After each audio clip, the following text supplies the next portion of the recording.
let's discuss your project for this week. Our new game called Angry Bots. So as I mentioned, where'd it go? Hopefully you took the opportunity to download this week's game. Maybe you have played it and taken a chance to get a sense of what the game's about. Maybe took a look through the documentation. But a new game this week requires a new style of music and a new music soundtrack and new sound effects. Now that you've gone through the process once, you basically have the structure or the schedule for everything, and we're going to follow very much the same flow for Angry Bots, where this week you'll do the composition, next week you'll do all of the sound design, and you'll put it into the game and create a video capture. So this game, again, is called Angry Bots. It is made by Unity Games using the Unity game engine. We'll talk a bit more about that this week as we dive into some of the technology of getting your music to work actually in the game. The Unity game engine is a very popular tool to make all sorts of different types of games. If you play a lot of mobile games, iOS and Android games, then more than likely you've played something that's been built on the Unity game engine. And Angry Bots here is a kind of a game demo where not only is it a game, but you can actually get access to all of the art and the music and the sound and the code and the program, like all the pieces of it. And so the people that were learning art can tear it apart on that side, and the people that are learning code and programming can tear apart a game project like this from that point of view. And we over here on the music and sound team are going to reference it and use it as a demo for showing off our music and sound. So this type of game, it's a much number one, it's a much more full and complete game. It does actually take like 5 or 10 minutes to get through from beginning to end. It does actually have an end. It is what might be considered like a complete game level of a much larger game. It is kind of certainly a darker and grittier style overall. It's modern and kind of futuristic, a much more intense feel than 2D platformer from last round.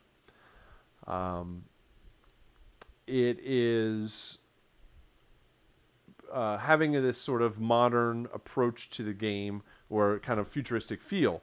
You are this mercenary who's infiltrating the robot factory, and the robots are certainly not happy that you're there, and so they are there to take you out, and you're going to battle your way deeper and deeper into this factory. So there are battles that are constantly happening, and that's one of the main thing. Well, that is the main thing that we are directing our music from. The main musical idea that we're focused on in this composition is the idea of ambient and action. Our music is going to need to transition smoothly between ambient gameplay and action gameplay, where ambient doesn't refer, like, it's not a room tone or rain or anything. It's not like a sound effect ambience. It also doesn't mean the genre of ambient music, meaning that it's just like slow and drone and boring and doesn't move or change. Ambient just means less than action.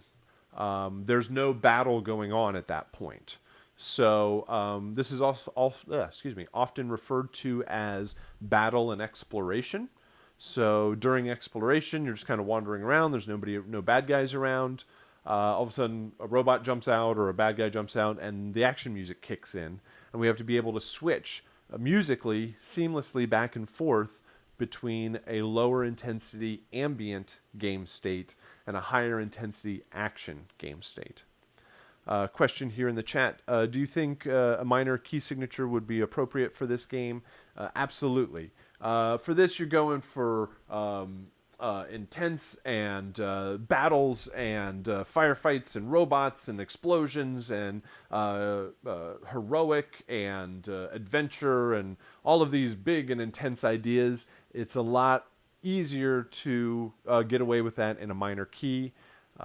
Even with some kind of diminished tonality to it, where it you can get that intensity and that tension from a minor key, versus with a major key, it's going to be sometimes what I'll get in the music is it's like too laid back and chill or happy. That's the problem with a major key in this instance. Unless you're going for strictly heroic and I've already won and beat the game, then a major key works can work a bit better. But sometimes what I get is, hey, maybe the robots aren't so bad with this music, or I get like happy dance party with the music where it's upbeat and like a strong dance beat, but it's still like not too dark and intense, and like you have to imagine that these robots are chasing you with lasers and rocket launchers, and they are really mad that you're there, and certainly you're there to defeat them, and nobody's happy about it. So you want to avoid anything that's too slow or laid back or easy or happy or too silly or anything like that. You want to make sure that you're going for that tension, that intensity, that aggressiveness, that action feel as you go back and forth. So let me switch over real quick to the PDF. Where is that? When you not only do you get the video here and the game, you get a PDF that looks like this. And let me go through a couple of things, and I'll talk about the actual WAV files and the delivery and like what you're actually creating here. Game overview. It's going to talk a lot about ambient and action. This is really a summary of everything that I'm talking about here, where, and this is a very common approach in games. Angry Bots is known as a third-person shooter, which means most of the game you're battling some evil bad guy, and you've got either a laser or a machine. In this case, you're equipped with like a machine gun, and you are constantly going back and forth between moving through the level and actually engaging and battling with an enemy. Very, very common approach in games, and this is a challenge that a lot of games and a lot of game composers encounter. I have to quickly and musically go back and forth between lower intensity and higher intensity, and I have no clue when it's going to happen. So what we do is we create music at lower intensity and higher intensities, and we figure out a way to transition back and forth. So, and we'll talk about how that is going to work. How to play. Maybe you've already gotten a chance to play the game. Definitely take the chance, play the game, get a sense or a feel of it. If you're familiar with mouse and keyboard gaming, then WASD work, or you can use the arrow keys to move forward, back, left, and right. The mouse aims, and left click fires the weapon. Reference listening. There's a couple of different game soundtracks to reference in this sort of style. Musical style, high-end energy, over-the-top music production style, like fast electronic or epic metal. Big, loud, strong, intense music styles definitely help this composition, this project. So rock, metal, electronic, heavy orchestral, that type of instrumentation will work. synths, large pads, driving bass lines, gated effects, sweeping filters, bouncing delays, fast percussion, heavy distorted guitars, big fast drums, large brass and strings, cymbal swells. All of those are just big, loud, strong, impactful instruments. So that is the main theme, the main aesthetic that we're going for. Music system, more about ambient and action, and I'll take you on a play-by-play here in a little bit. And also I got some examples to show off with screenshots and a bit of information about each one of the cues. And here at the asset list. All right, so ultimately what you will be delivering are 7 audio files, and they are an ambient loop that is going to be over a minute long. All of these are going to be 16-bit 44.1 stereo files. Ambient loop, then 3 action loops. They're each going to be 8 bars. The ambient loop is heard when you are not battling with one of the robots. The action cues are heard when you are battling with one of the robots. And there are 3 different types of robots. Each gets their own individual action theme. Those action themes are only 8 bars. You might have noticed in the video that the battles are really quite short. You don't have to, it doesn't really take all that long to actually defeat one of these robots. So you want to make sure that the music doesn't constantly jump in and jump out and on and off. So we have to, we'll have to address that aspect of it. But the 8 bars, most of the battles are not going to even make it through 8 bars of music. Or even if it just loops one time, that'll take up most of the battles. So beyond, these are the main 4 pieces of music that's mostly going to be heard. Music stingers. The stingers are there. Notice that they're really short, only 1 to 3 seconds, and they are strong, sharp impacts that are meant to hide the transition between ambient and action. So let me take a moment here. I'm going to go back to the video and give you the play-by-play of how this is going to work. Actually, let me take one quick pause here before we get into this and let the video roll. Let me know if you have any questions so far.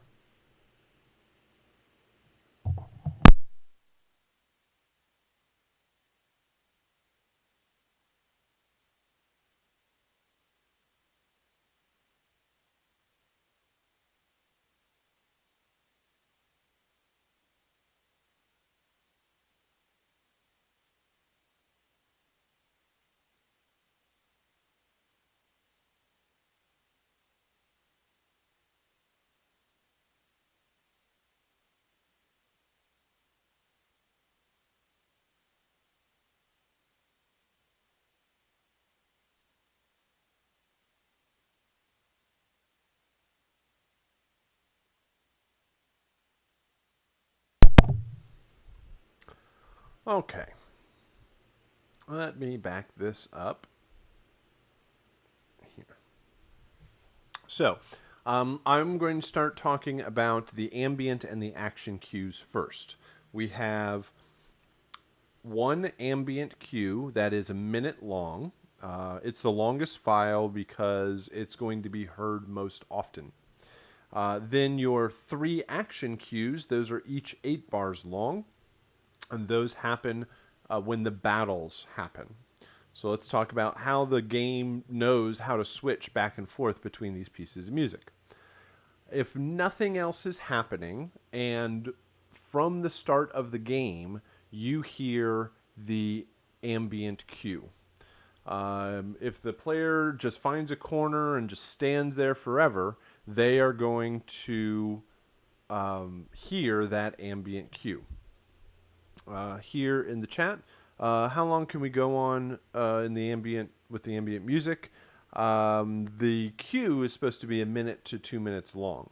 I have some examples, and I'll kind of discuss more of the content and what they might sound like here in a bit. The Ambient. So if nothing else is happening, they're going to hear that ambient cue. So that's why it's so long. If they just stand around doing nothing, it's just going to keep going around and around. So then, how does the game know when to switch to action? And then how does the game know when to switch back to ambient? And we said that the action music is heard during the battles. So then how does the game know when the battles are happening? So let's go through this. So the ambient cue plays. This robot here is called the buzzer bot. And it's kind of like flies around, and it's meant to be like annoying, I think, and zaps you. It has this laser, like a lightning bolt that comes out, shoots out right there, and zaps you, and just kind of flies around. It doesn't take much to defeat it, and it would just kind of keep flying around and keep zapping you. So this is a battle, right? As soon as it zaps you and you fire it at it, there's some battle going on. So we need to have the game know that that's happening. So the real answer here is that the game uses health points in the game to determine when the battles start and stop. So your character has health points, and the enemy robot has health points. You have a whole lot more health points than any one robot. So it takes a lot of hits on you constantly all the way through the level to do much damage. But for a robot, it really doesn't have much damage or much health points, so it doesn't take all that much to defeat it. So as soon as somebody loses health points, the game is going to switch from ambient to action. So the game always knows which characters are on screen. It knows which robots are there, and it knows where your character is. So as soon as somebody takes damage, as soon as you get zapped here, the game says, oh, the main player has taken damage, so that must mean the battle has started. So we are going to switch from ambient over to action. And this happens immediately. It hard cuts from one to the next. And you are not guaranteed in where you are going to be in the ambient queue when this switch happens. So it's just going to hard cut from one to the next. And that works because you're in battle now. You just lost health points. You just took damage. All right, now it's on. We're going to battle for a little bit. And then somebody's going to win, somebody's going to lose, and the music will have to shift. So from the beginning of the game, the ambient cue is playing until somebody takes damage. And at that point, the action music starts. And then until at some point, somebody is at 0 health. Either your character, but more than likely it's one of the robots. So that robot now goes to 0 health, and the game knows that the battle is over. So it doesn't immediately hard cut back to the ambient queue. It's a strong change in intensity. Going from lower intensity ambient music to higher intensity action music works because it's kind of like when your friend jumps out around the corner and scares you, your heartbeat kind of just skyrockets. It like jumps up real quick and it's pounding suddenly, and your natural reaction is that your heartbeat can jump up very, very quickly. So the pace of the music can jump up quickly because now the battle has started. But when your friend jumps out and you realize, oh, it's just your friend and there's no danger, well, your heartbeat doesn't just drop back to where it was. You have to breathe a little bit and calm yourself down, and it returns back to where it was. So we're going to do the same thing with the music. Going from ambient into action, from lower intensity to higher intensity, we're just going to make a sudden jump up. But when the battle is over and you're going from high intensity to low intensity music, we're going to slowly crossfade over 3 seconds to return it back down to normal before the next battle starts. So ambient music is heard. Zap, now the action music instantly hard cuts. Battle is now over, and it crossfades out for 3 seconds. Next one. These are called spider bots, and they're basically like bombs on legs. They jump awake there, and they chase you. They don't have any attack until they get close enough, and then they just kind of explode. So, same sort of thing here. When these guys jump awake like that, they kind of light up. You can see here, this guy jumps, just kind of like pops up. Then the action music immediately starts. With these guys, the battle music or the action music starts when they turn on or they wake up. So this spider action cue plays 8 bars. It loops around and around. Here it would probably play a little longer because I kind of just toy with it and dance around. But eventually, either you destroy it or it gets close enough and it self-destructs. So here's another one. As soon as this jumps awake, the spider action music would start. The battle goes until it's over, and then after 3 seconds, it fades back to the ambient cue. And then as the player progresses through and explores through the level, they're going to hear the ambient cue until the next robot, as this guy jumps awake, then it switches to the spider music instantly, battle's over, and over 3 seconds it fades back. This robot is called the Mech Bot, coming down the hallway here. It's sort of like a boss battle. A little bit more. It takes a little bit more to beat these guys. They're bigger and slower, and they cause more damage. So typically, this is going to be the biggest, strongest part of your composition. These guys are going to be big and have big percussion and drums and strong bass lines and loud, rhythmic, powerful music. With this composition, you can have more variation in the instruments than you did in 2D platformer. When we talked about 2D platformer, we said that all of the cues need to have similar instrumentation so that it seems consistent and almost invisible as it jumps from one to the next. With this one, you should have more change and variation in the instruments that you choose from your spider action cue and your buzzer action cue and your mech action cue.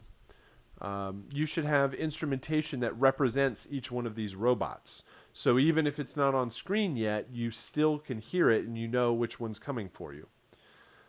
So your choice of instruments will match the overall approach or style of that particular robot. So let's listen to some examples here. And I will also talk about the stingers.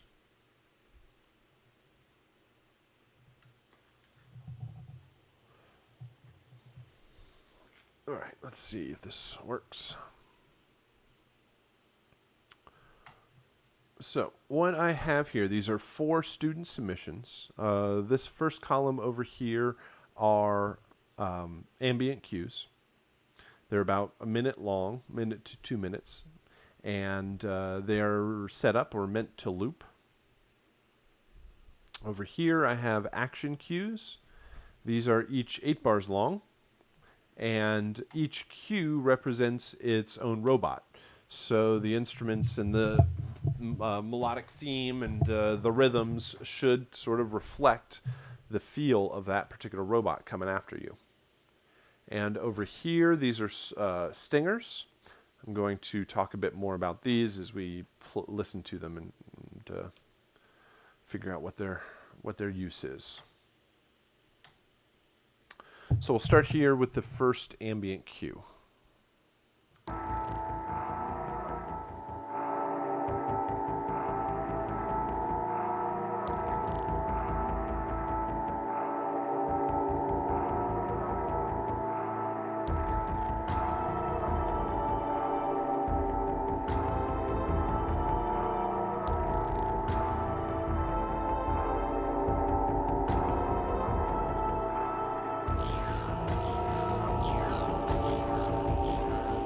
So it starts out as just a kind of a pad or a drone, which it shouldn't just be a pad or drone all the way through. There needs to be a bit of rhythm, maybe even a melodic theme or idea, and there needs to be change in the instrumentation. Here comes a strong change.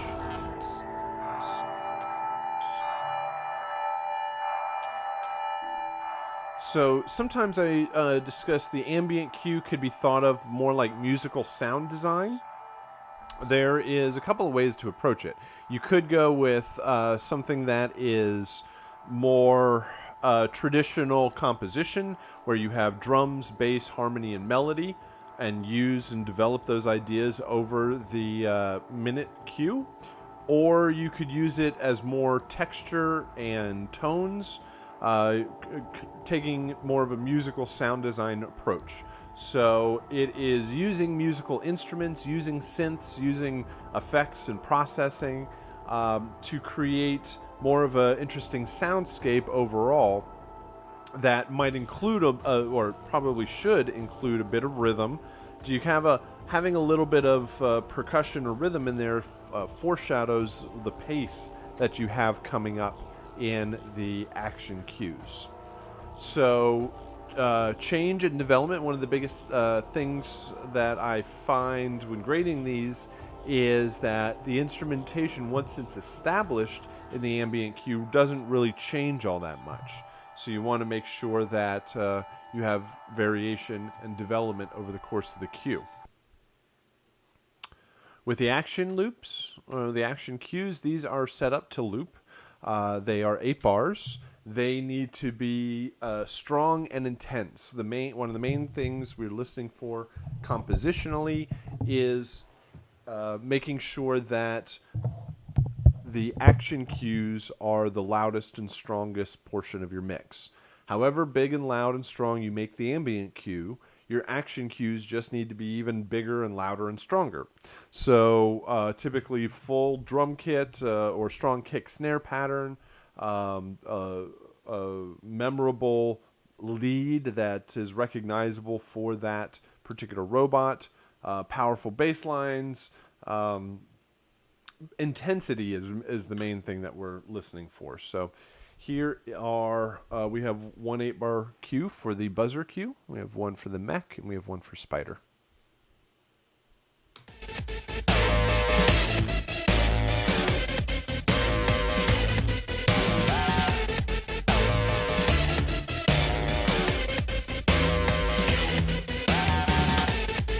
Set up to loop. There should be some variation and difference between the first 4 bars and the second 4 bars. You'll hear this mech cue has different instrumentation. Kind of represents a different feel for the cue.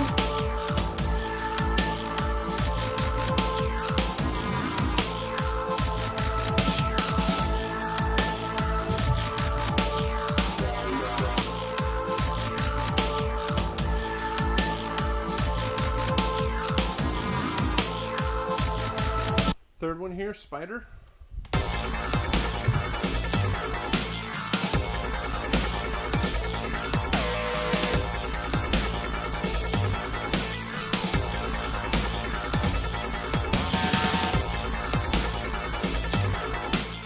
So you can hear that each one has its own rhythm. It has its own melodic and harmonic and strong bass instrumentation.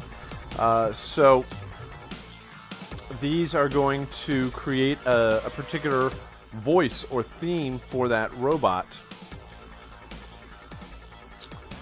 And making sure as we go back and forth, you are probably best to maintain a similar key as you switch back and forth between the ambient and all 3 action cues. That way there isn't a strong harmonic jump between the 2 cues, especially as you're kind of going back and forth pretty quickly. You typically want to maintain a similar tempo through all of the cues, but use double time and half time to create variations in the rhythm. So in your action cues, let's see, this buzzer cue is more of what I would consider the base tempo of everything. Then the mech has more of a halftime feel because it's a bigger robot, stronger, kind of lumbering around. Well, they're actually at a similar tempo and feel, but they both have a halftime feel. Then with the spider cue, it's got more of a double time feel. Sitting on those eighth notes because it kind of matches like the skittering feet of the spider bot as it roams the level. So using things like halftime and double time can definitely help create the intensity change as you move back and forth. In the chat here, I would like to create more of a soundscape for the ambient cue, but I'm not very good at composing electronic music styles. Do you think there's a way to go between electronic sounds for the ambience and orchestral for the action? I might actually go for orchestral for the ambient because you have more time to develop melodic and harmonic ideas, and then with the action cues, since they're short and meant to be much more intense and a little bit kind of techy and robotic, switching over to action for those, especially since you may not feel as comfortable with the action or with the electronic side of things. So yeah, the answer is yes. You can go, well, I wouldn't say entirely go back and forth. Probably a better way of approaching is, let's say you do most kind of more of an electronic feel for the ambient cue. Have some strain of orchestral instrument, maybe a cello or some brass risers or something in the ambient cue that's then much more focused in the action cue, and the same both ways. So whichever order you choose the different genres, then have an instrument or a layer of each one of them in the other ones so that it's not just such a strong difference between them. So all right. Yeah, I would think those would be good approaches for that. Now, I want to talk about the stinger cues and their use here. Two issues with how the music is going to switch by itself. As I mentioned, when we go from ambient to action, it is a hard cut. So I'm going to fake all of this and set this up in Logic here. So let's say we were rolling through our ambient cue, and then a buzzer bot came out to attack, and we are going to hard cut from one to the next. Let me just make sure that that's somewhat lined up. It's going to hard cut from ambient over to action. You know what? I'm just going to do it all on the same track. So I'm going to just drag these around. It's going to hard cut from ambient over to action. And then when action is done, it is going to crossfade back into ambient. So let me create a crossfade here. Something like that. Now the game, of course, is going to do this way better than I am. Just clicking around here in Logic. But general idea is ambient loop plays, buzzer bot jumps. The battle starts with the buzzer bot. It hard cuts from one to the next. You beat the buzzer bot. It crossfades out over 3 seconds and fades in over 3 seconds back to the ambient loop. I have no idea if that's actually 3 seconds, but hopefully we can get the idea here. So I think Here's the ambient cue. And it's going to hard cut over to the buzzer.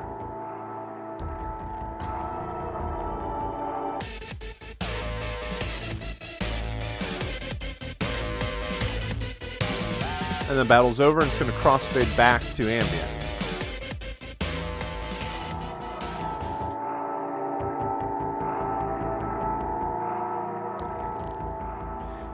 And goes back to ambient and allows the whole process to start all over again. So one thing you might notice is that change and transition in the buzzer cue is very sudden. And so having some instrumentation of the ambient cue also present in the action cues helps that transition a little bit. But the stingers also help that quite a bit. So the stingers are going to sit here. Go off the fade tool. They're going to sit right, oh my goodness, I lost it. Right where the action cue comes in.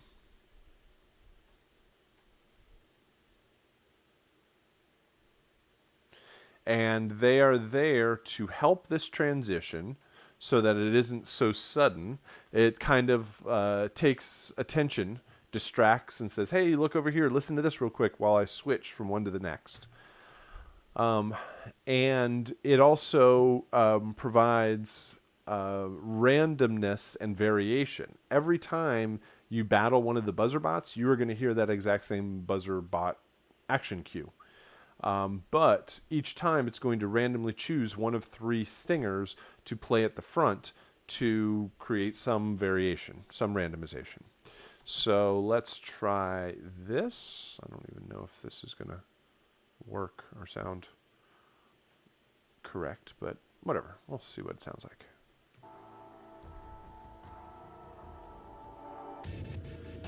And it sounds very, very quiet. That's what it sounds like.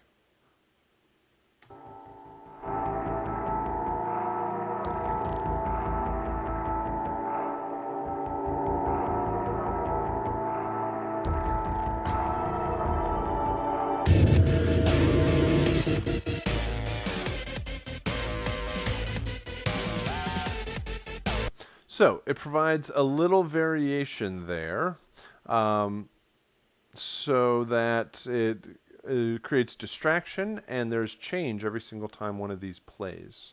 Yeah. So you got that. You got one there. Got one there.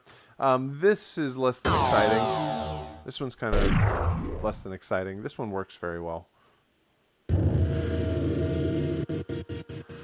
So a stinger should be a short, sharp impact that using musical instrumentation. It should not have anything rhythmic or harmonic or melodic, because that can run the issue of clashing with the action cues. So you want to make sure that it hits really hard and then gets out of the way very quickly. Here's some other stingers. This is a bad example of a stinger, right? That's just like a short 90s orchestra hit.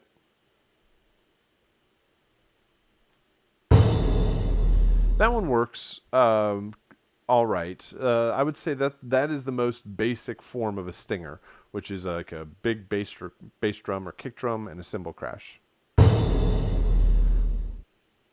That one's more of like a sound effect. Every once in a while I'll hear sound effects. You got to watch out for that.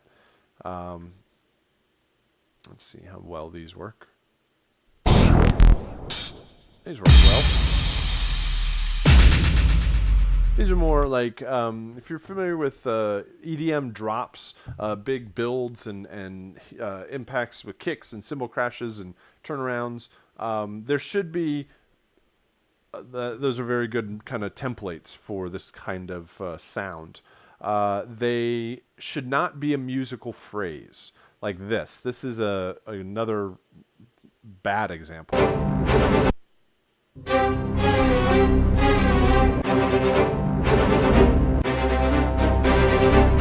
So musical phrases that have rhythm and tone to them are just going to cause issue when they're played against the action cues. So something that's quick, something that has a sharp, strong impact at the front, something typically with a big bass hit or bass drop in it, something with often a cymbal crash works, and then some cool modulating sound that either kind of twists and turns or gates or stutters or there's all sorts of fun effects that you can use right along with it. So stingers, again, are there to cause distraction and create some variation in the playback of your music. Let me try some other ones here.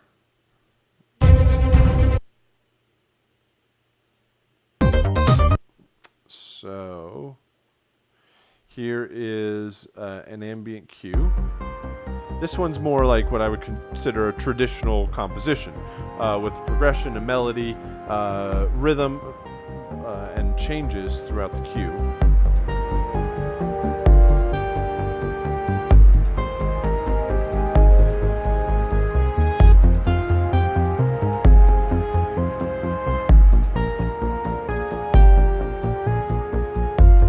And then there is, here's the action cues. So you make sure that it brings up the intensity and pace of the music.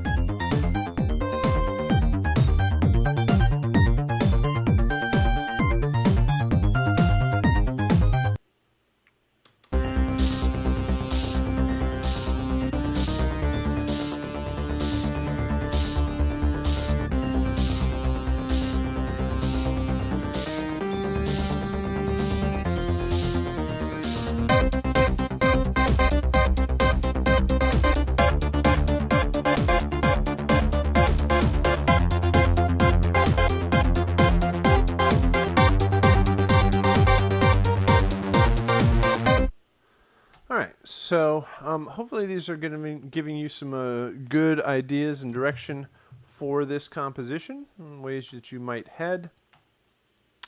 Other ideas here. Make sure your composition matches the genre of the game. Again, it's much more of a stylistic approach than 2D platformer. We did leave 2D platformer a bit more wide open to your compositional approach to it. So this make sure you match the style and feel. Ambient and action need to transition immediately. So keeping the same rhythm, key, and similar instrumentation between both helps that process. Action transitions back to ambient after 3 seconds. You don't know when anything is going to be triggered, so watch out for timing differences. Tempo changes, time signature changes, all of that cause just rhythmic hardships in your composition. Most of the rest of that is stuff that is pretty standard. Okay, so take a look through the PDF, watch the video, play the game, start getting some compositional ideas together with the other half of our Angry Bots project. Now that you have finished out the composition, we move into the sound design for this week. And it is very entertaining sound design. Lots of fun stuff in there. It's all weapons and robots and explosions and lasers and missiles. All sorts of fun, kind of interesting sound design for this game. So the approach to doing the sound design is very similar for Angry Bots as it was for 2D platformer. There's less kind of silly sounds and fun sounds that you can just do with the microphone. It's a lot more designed overall, but still got some good stuff to look forward to. So for this, we're going to set it up in much the same way that you did for 2D platformer. I would suggest that you create a brand new session in Logic or your favorite DAW. and you are going to import all of the original sounds from the game. I'm going to create one new track here.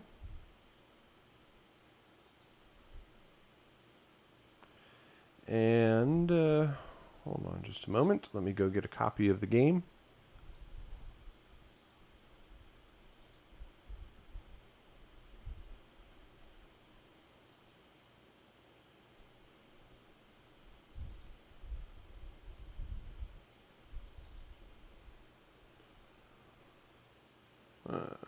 There we go. Let's do this.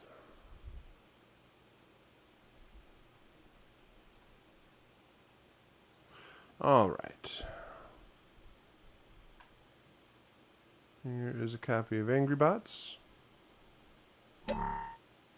And you've already navigated to find all of the sounds and put your own music into the game. But we'll do it like this. We'll go to Show Package Contents. And we'll get a folder called Contents.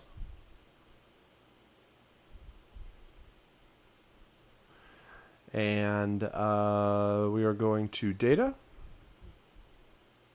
We're going to Streaming Assets. And we're going to Sound Effects.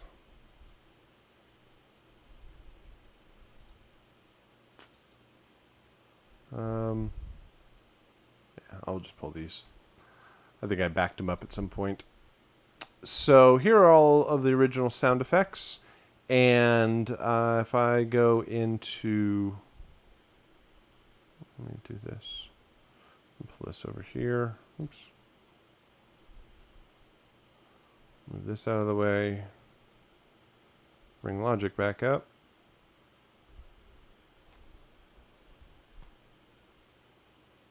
No? Come on, Logic. There you are. I'm going to take all of those sounds that I just found, and I'm going to pull them into a Logic session right here and drop them on a track, and I'm going to tell Logic to put them all on one track, place all files on one track. And then you would probably spend some time separating all of these out. Make your life a whole lot easier as you organize it.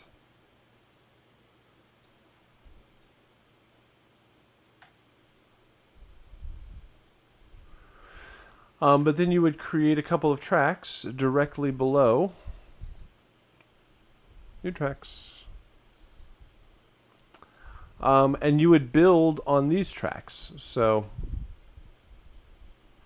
like I mentioned before, you would kind of separate these out. Hello. No selection? There we go. Come on, Logic, cooperate with me.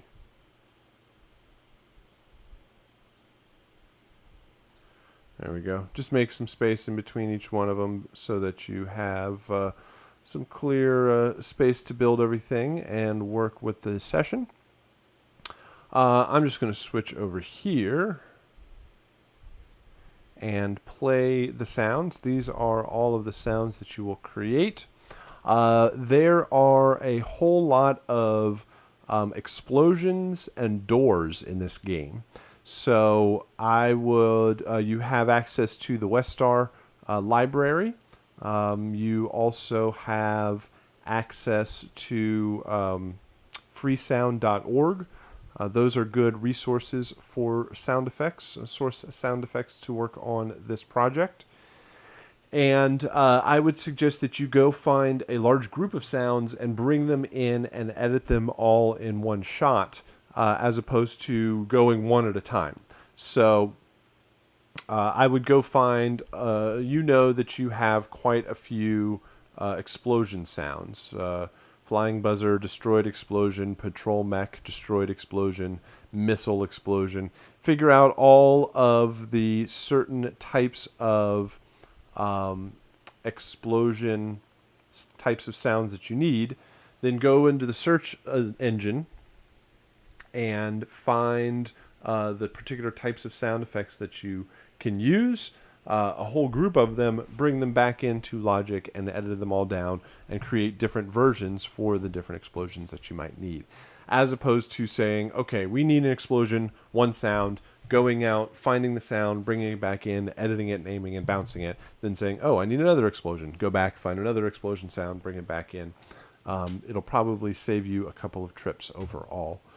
Westar has been acting up, I guess, because of the traffic. Every once in a while, we run into a message that says maximum number of downloads has been exceeded or something like that. And it is typically reset after a couple of days, something to that effect. So if you are getting issues with Westar, there also is a new login and password that you can find. I think it was set up already when you did the looping assignment, but if not, it's in that the new password is in that assignment or it's on FSO. So anyway, you go out and you find your sounds. Let's go ahead and listen to all of these sounds and give a couple of suggestions on your overall approach to this. Let me make sure that everybody will be able to hear these and they won't be too loud, hopefully. Hold on. Let me check my levels.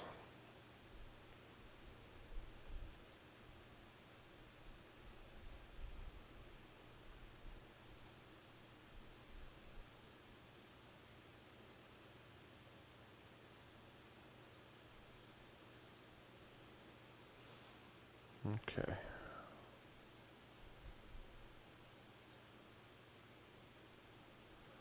All right, no problem, Michael.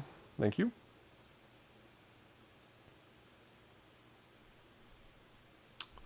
Oh, I guess not there. All right, let's see. Let's try that. Let's try this.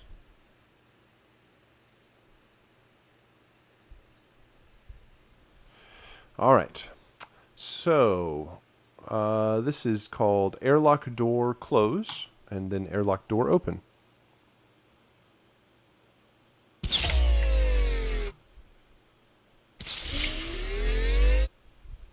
All right, that looks like it's working. So airlock door open and close. A lot of times you can get away with the close being the reverse of the open, or at least starting with that. Often you need like a ka-chunk at the end as the door actually like closes and maybe locks. But it's a good way of taking a sound and reversing it to be able to get either the open or close that you need, because it always is often a rising pitch to go up and a downward pitch to go down. The next one here, then we have exterior rain and interior pump.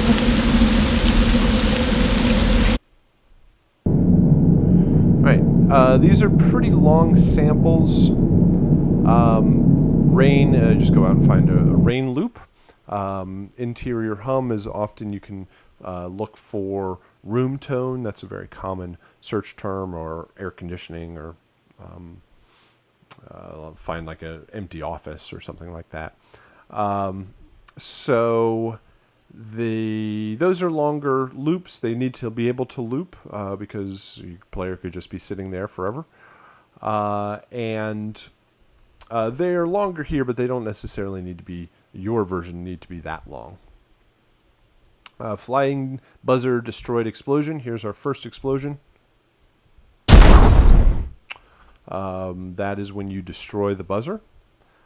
Zap electric is when it zaps you. You hear that right at the beginning of the game. Then we have a couple of sounds for the patrol mech. This is the big RoboCop looking robot as it comes after you.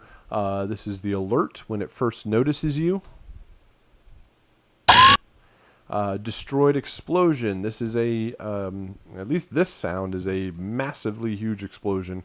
It kind of works for the big robot. I do think it's a bit of overkill overall, but this is the destroyed explosion. Does have a cool little bit of clipping in there that works for the explosion. Patrol Mech, Footstep 1 and 2.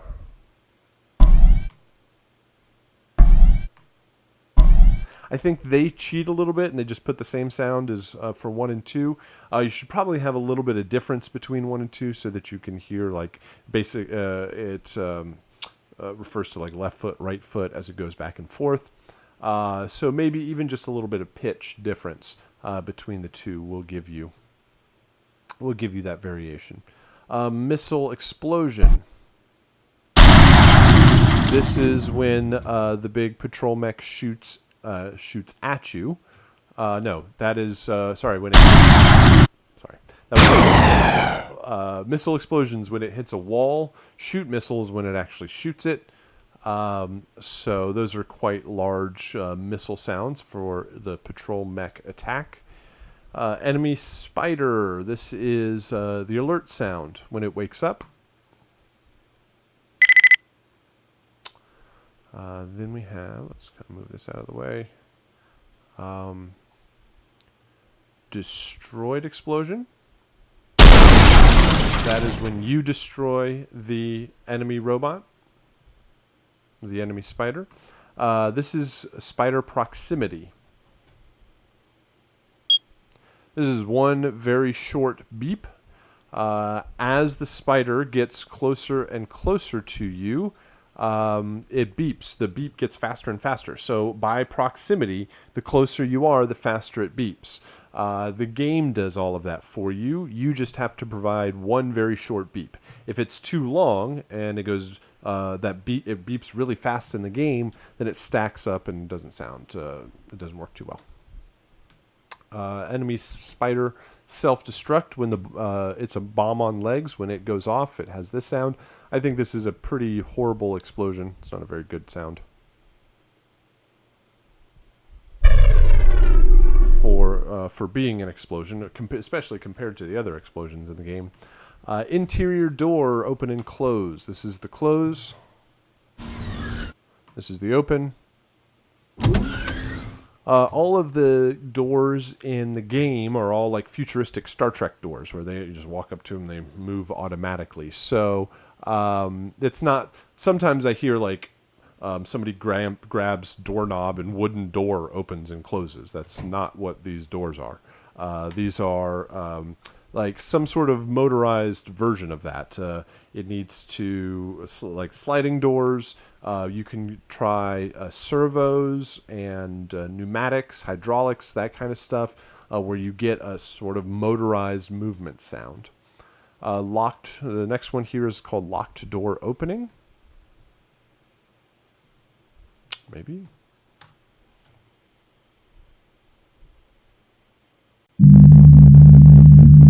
When you hack the computers and you can enter the doors, they automatically open for you at that point. That's just a tone for that. This is when the player gets hit.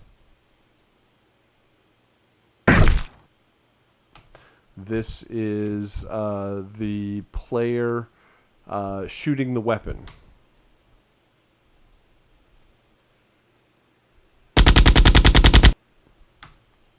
Now, something to point out with that weapon, and I'm going to look at the waveform over here.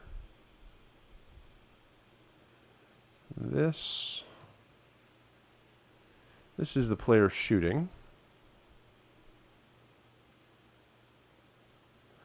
All right, so is this going to work here? Hello, fader. Okay, so that is the gunshot in the game. There are 12 shots. 1, 2, 3, 4, 5, 6, 7, 8, 9, 10, 11, 12. There are 12 bullet shots in this wave file. And your shot, it doesn't have to be a bullet. It could be a laser. It could be a whatever kind of weapon you want it to be. But you should follow that waveform. because I think it's timed to the animation of the muzzle flash in the game. There's a little bit of a light effect that kind of flashes on and off, and you should be able to time the two together. So pay attention to how that sound is set up.